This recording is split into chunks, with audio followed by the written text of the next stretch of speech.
the winter of discontent, which was all the public sector unions. We got called murderers, we got called all sorts by the capitalist press, but we know how that goes, and it's still the same. Anyway,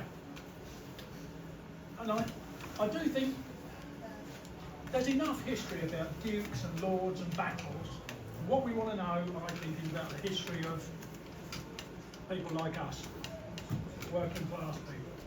So this is the miners' strike, my view of it. In 1984, Margaret Thatcher took this country to war.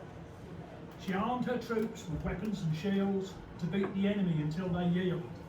Law and order is what she said, as another truncheon crushed another head.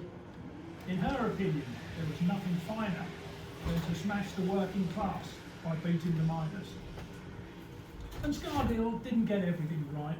He thought that all miners were up for the fight, but the capitalist press were at their throats and turned some miners into turncoats. So at Albury plant, the police dropped their bait, and with horses and truncheons they laid in wait. And when miners rolled up to picket in the sun, they were attacked with the savagery of Attila the Hun.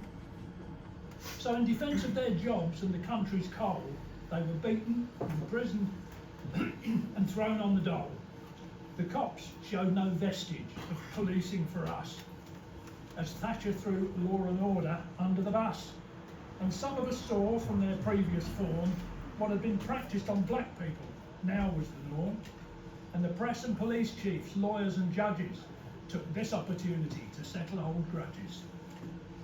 Yes, the lackeys to the ruling class of swindlers and toffs went in for the kill once the gloves came off.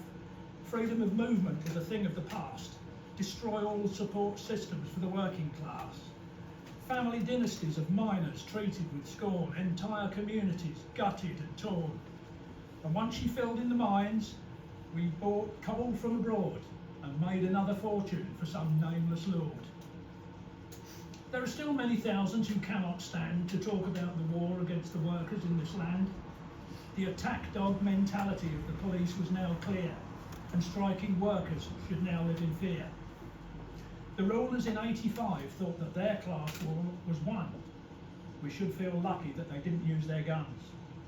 And if you want to seize the helm of their plague ship of a boat, we'll need tanks on the lawn, not a so-called democratic vote.